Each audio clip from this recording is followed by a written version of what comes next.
simple and plain. But to be the best, you have to win. That's why I play the game. You know, that's what drives me. If I got to fight to get you in the gym, that's a problem. That's a problem. You want players that are gym rats, players that want to be in the gym, that want to work. And then from there, you build on top of that. But if you're lazy, man, I don't want to talk to you. I don't want to deal with you. You don't make me feel dumber. You know, you know, you're going to lower my level. I don't think so. You can go over there. This guy is the best. How does that make you feel? I know you're kind of chuckling now because we can joke about it, but you're the best player in the nation for anybody in high school. It feels good. It's great confidence, but you have to keep moving on. Because I know a lot of guys who've been #1 in the past years, and it just fell off a cliff. Mm-hmm. So I have to keep working hard, and hopefully everything will work out. I'll be #1 in the future. So I'm going to continue to work hard, and we as a team are going to continue to work hard as an organization the same way. We continue to push and push until we get back to that top. You start with, what do you want your game to be? What would make your game most unstoppable or hard to deal with? And now you work backwards from there. And you start building it one piece at a time, one move at a time, one counter at a time. So there's a lot. We flew back to LA that night, and I got home, it's probably like 3 in the morning, and I went down to the high school, which is down the street from our house. And the janitor let me in the gym, and I shot all day. All day. I mean, all day. And this was right after that playoff game. And I didn't leave the gym. I just kept shooting and shooting and shooting and shooting and shooting and shooting and practicing and practicing. And I got a chance to let out the steam of disappointing my teammates and millions of fans. I got a chance to let all that out instead of bottling it up and envision that moment over and over and over and over and over. That was a huge summer for me because I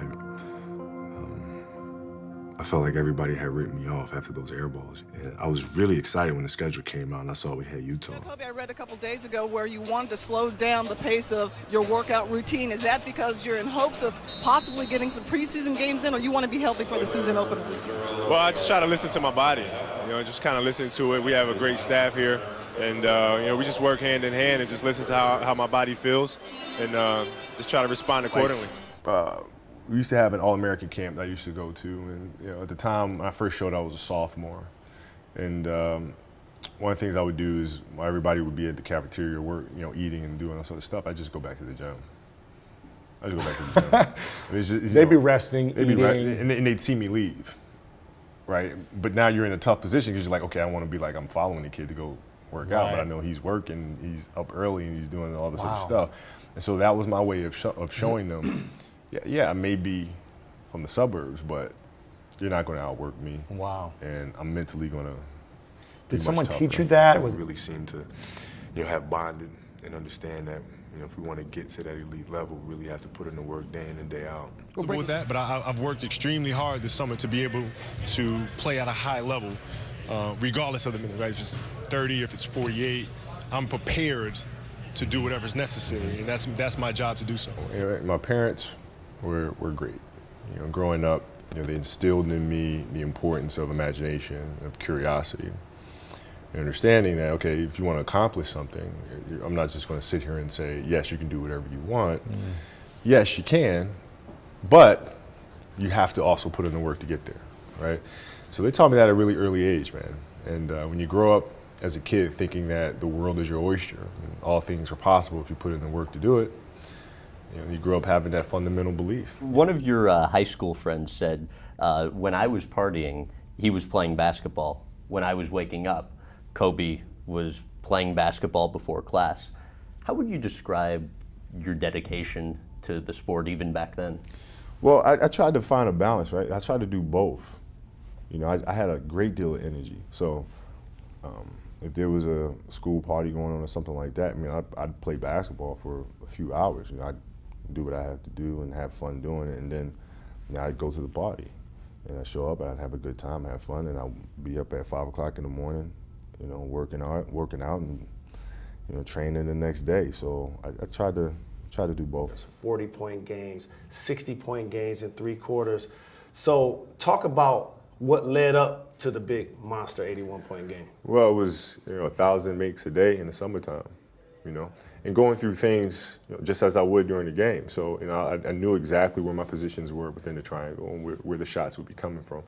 So everything that I did throughout the course of my training was literally simulating that. So it was all game shots. So when it came in the game, things were just automatic because I'd put my body through it before. Sometimes you get in the gym and you work out and you work on ball handling, you work on shooting, but none of it's really within a structure of what you will be doing in the game. Mm-hmm. For me, it wasn't like that. It was literally carbon copy of what I'd be doing. So by the time the season came around, it was all just muscle memory. I understand there's different levels of focus and commitment to a craft. I get that completely.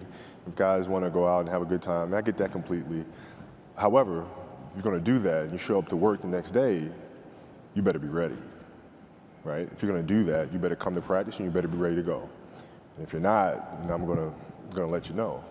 And I think the message was sent pretty clearly. Rest at the end, not in the middle.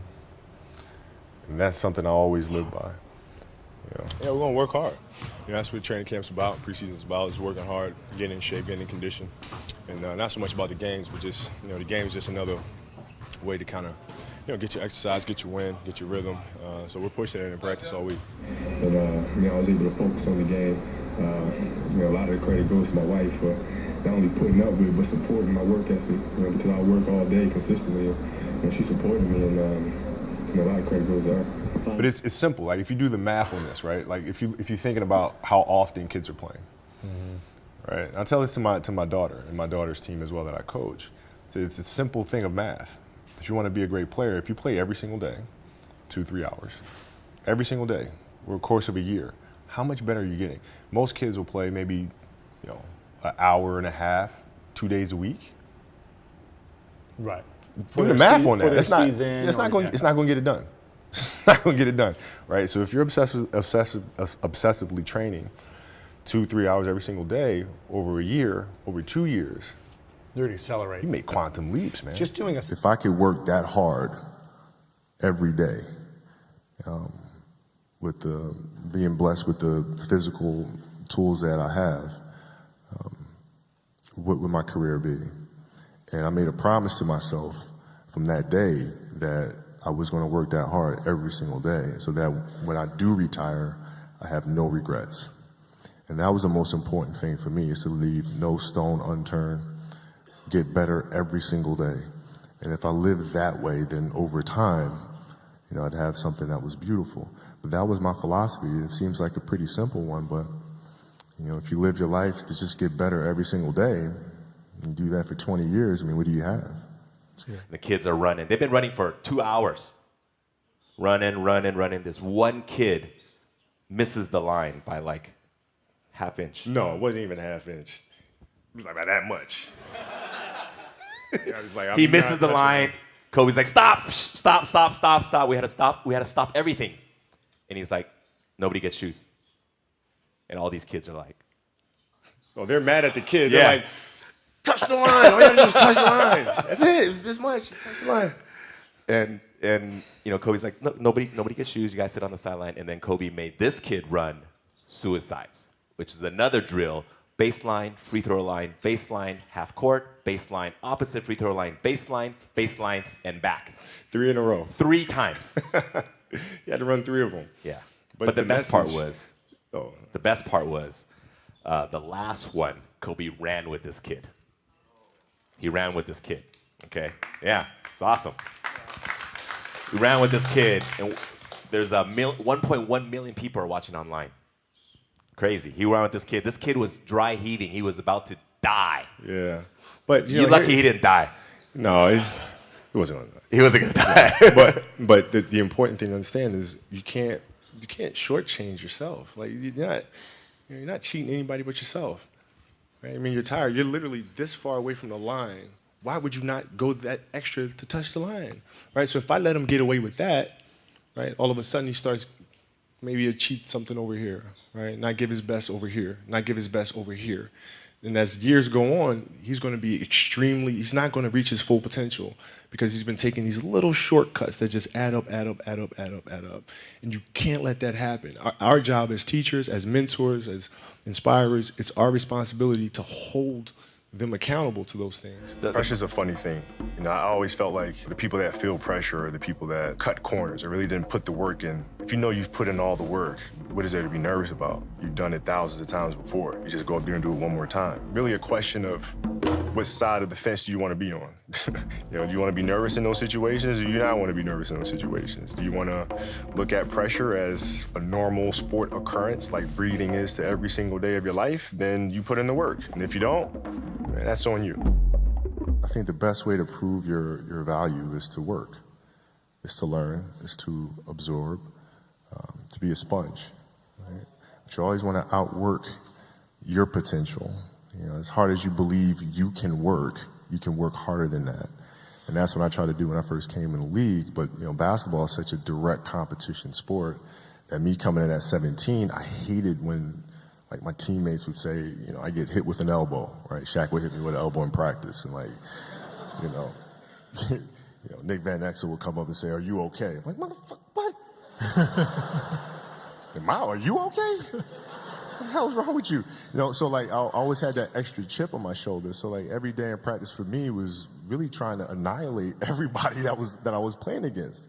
Because I wanted to prove you don't need to babysit me. Like I'm fine, you know? Well, because you just focus on the day that you're playing. I mean, it's as simple as that. Like whatever you're doing in that moment, that's what you're doing.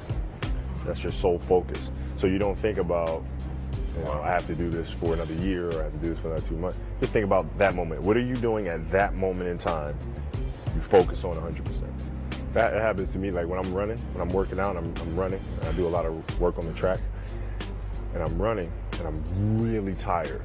But the finish line is all the way on the other side. And if I look at where I have to run, I get even more tired. So what I do is I just look down. I just look down, I just look at my feet just moving. Then the next thing you know, I look up and I'm crossing the finish line. Well, sorry to digress for a second, but how does an air ball feel good? I just want to know. Because you know what? I want to know that one. No, that's a really good question. But you know, like sometimes you shoot the ball and you release it, and the trajectory feels good, your follow through is good. Mm-hmm. It's right there on target, it's in line, you're keeping the follow through up in the air, and then it goes short. Mm-hmm. But it feels good. Mm-hmm. So, you know, it's kind of like a shock to miss those sometimes. Now, after that experience, obviously that weighs very heavily on your mind, but ultimately, Kobe Bryant works on his game. Shaquille O'Neal is right there in the house with you to begin with. Your game is elevated to another level. What did you do to get your game to that level specifically? For those out there, I mean, we got a whole bunch of basketball kids in the house. Yeah. No, what did you do to get your game to that level? The prime example is I've had a trainer, the same trainer who's been training me for the last 10 years, named Joe Carbone. And after I shot those air balls, you know, I sat there and I thought, you know, as soon as we got on the plane, went back to LA that night, he and I met, and we went through the whole season, our training regimen. And the thing that we came down to was that our conditioning program needed to be adapted. We needed to change it. All right, give it to me quick. What you do? And don't think I'm just listening just for the television show. All summer long, we worked on our conditioning with the track. We did Olympic lifts. We went out there on the basketball court, and we did those three things in one day. Mm-hmm. And we did that all summer long. We broke them up in cycles. Mm-hmm. Because at the end of the game, even though the shots felt good, the truth of the matter is my legs were tired. Mm-hmm. I wasn't ready. Mm-hmm. You know, so what am I going to have to do now to get ready so next time I'm in that position, I'm going to make those shots. Is that what you still do to this day? Oh, absolutely. I'm always asking why, you know, why didn't this work out? Okay, why did this work out? Mm-hmm. You know, how can I make this better? How can I make that better? So I'm always asking those questions to improve. I think that's when the idea of understanding a long-term view became important, because I wasn't going to catch these kids in a week. I wasn't going to catch them in a year, right? So that's when I sat down and said, okay, this is going to take some thought, all right? Mm-hmm. What do I want to work on first? All right, shooting. All right, let's knock this out. Let's focus on this. Half a year, 6 months, do nothing but shoot.